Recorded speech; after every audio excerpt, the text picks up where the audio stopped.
All right, number 6, isolate price resistance. Usually when you, I'm already like just reading from the deck. Okay, so when you are at the end of a sales cycle, which many of you are right now because of its end of quarter, this is as bulletproof of a talk track as I've ever known. You're negotiating with a buyer, they're giving you price resistance, you are going to use this talk track. Okay, you're going to say, usually when we get price resistance at this stage, it's for one of 3 reasons.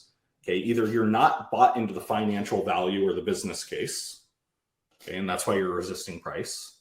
Number 2, you have a logistical or constraints issue. You're sold on the value, you're sold on the business case, but something's still stopping you from buying. Maybe it's just so you don't have the cash. Maybe it's some sort of other logistical constraint. Or 3, you're just trying to be the best steward of your company's capital possible, and you're trying to make sure you're getting the best deal. And then you simply ask them, you present these to them, and you say, which bucket do you fall into?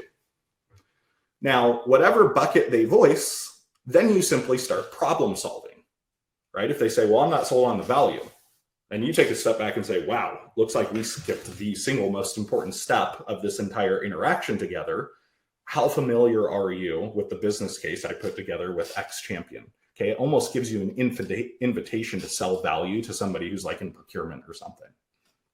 Now, if it's logistics, now this one's a little bit harder, but it gives you an opportunity to be on the same side of the table as your buyer and just problem solve.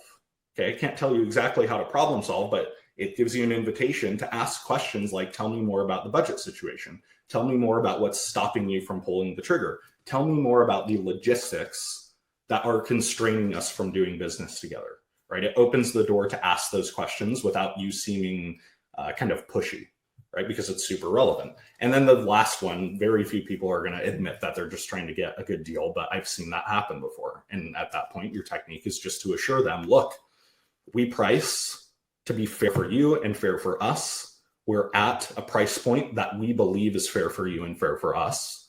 Let's move forward.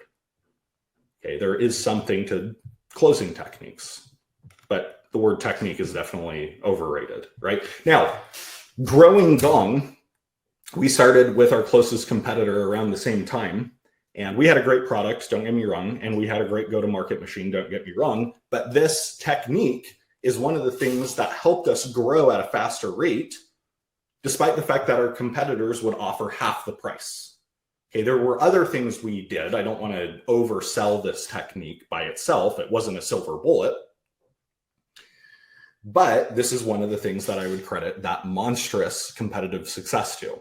Now, David asked, will you send the slide deck? There were several slides that I didn't capture. Yes, David, I will send the slide deck, or at least the majority of the slide deck, either today or tomorrow. Thank you for asking. Okay, that's another talk track that you're going to have to practice, right? Hopefully you took a screenshot. If not, grab the deck that I send out after and practice that talk track, right? When somebody comes up with price resistance and you're at the end of a deal cycle and it's time to negotiate, right? Usually people get price resistance for one of 3 reasons. Try to get them to commit to a bucket and then problem solve for